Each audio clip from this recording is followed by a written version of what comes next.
Southern Rail Fan is the place for amazing videos of all types of trains. Southern Rail Fan, subscribe today. Okie doke, we're here at Jacktown waiting on our first train of the day, which is northbound M692. I missed the northbound empty ethanol train B650 this morning. I was fixing the Papa San's breakfast and I had some bacon in the pan, couldn't step away from that. But I ate some good news.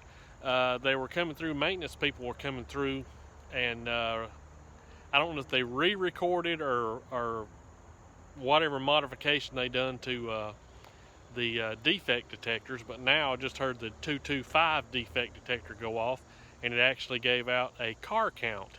That's the first time I've ever heard a car count on well, any railroad really. Norfolk and Southern's got it pretty simple. It just says no defects and that's it. In the past, CSX has said no defects, total axles, and the length. And today that 225 set off with the total axles, length, and a car count, that's pretty cool. And another thing they were doing this morning, right after that B650 went through, is some maintenance guys were coming through and recalibrating the crossings for 40 miles an hour. That may be a default, but I don't know if they're raising the speed limit through here or not, but I thought it was pretty cool listening to them calibrate. Apparently they put something on the track either with a high rail truck or something like that, because one guy would stand, you could hear him standing with some type of device monitoring the crossing, and the other guy would say, okay, here I come at 40 miles an hour, and he'd say, well, it's reading such and such and it's going down now. So it's pretty cool listening to them. I couldn't exactly understand where they were at, but that's some good news, I think, anyway. So anyway, we'll hang out here at Jacktown and catch this northbound M692.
Sweet.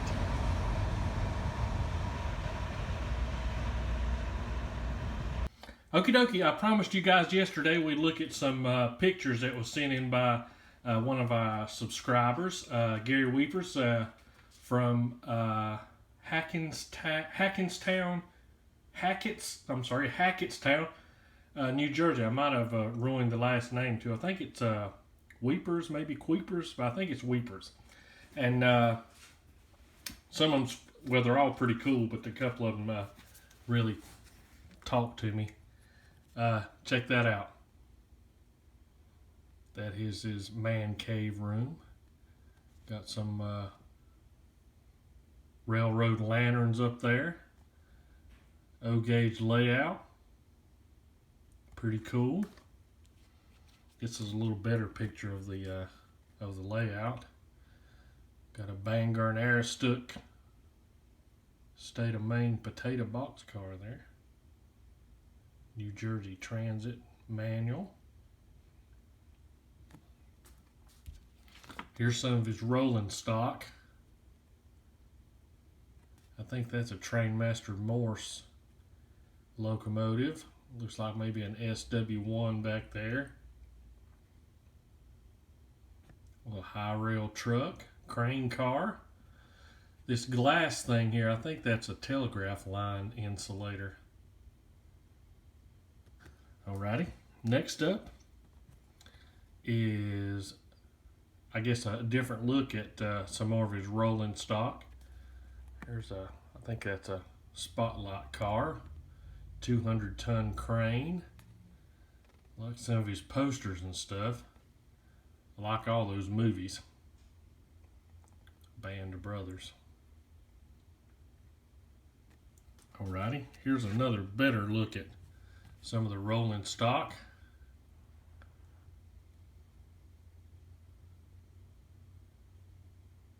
It really tickled me to get some snail mail. When I was a kid, my grandmother bought me a record, a 78 record of Boxcar Willie. And it took about 6 weeks for it to get to my house. And every day of that 6 weeks, when I got home from school and after I'd done my paper route, I stood at the mailbox and waited on the mailman. I have loved getting mail ever since. Now here's a good picture of his locomotives. I'm not real familiar with the steam locomotives, but it looks like an F unit set there. This looks like a maybe a 44-ton switcher, and that back there looks like that may be an SW1. Old Pennsylvania style hacks back there. Now he also, there's one picture of him, and I'm not going to share that. I'm going to keep that for, I'm not sure if he wants me to look and showing that or not. But he restored some military vehicles, and check those out. Now again, I'm not familiar with being able to quote what insignia or whatever those are. I'm assuming that's some type of Jeep, and that's maybe a Willys. But his last picture here kind of touched me. This is a military police car. But if you can look real close at that light bar on the top, that is a Federal Signal Twin Sonic. Now, when I first started in emergency services way back then, those were hot. And later on in service, we started calling them meat grinders. They had a motor just underneath this center siren cover, and right underneath the bottom of that was a chain that ran from both sides to turn the rotators, which are the light bulbs here. And the light bulbs were like par 36 bulbs, and they set on this thing that spun around, and it just made contact with a constantly electrified plate on the bottom. And that's how those worked. So it was pretty cool seeing that. Alrighty, Gary, thank you so much for sending in those pictures, and we really appreciate it. That was awesome. Okie doke, guys, just the one train today. Sorry about that, but we'll catch up in the next couple days. I wanted to watch Jeopardy and Wheel of Fortune with my dad tonight. I got his favorite, or my wife's got his favorite meal, and don't want to pass up the opportunity to spend some time with him. But we'll get back trackside tomorrow, and we'll see you then.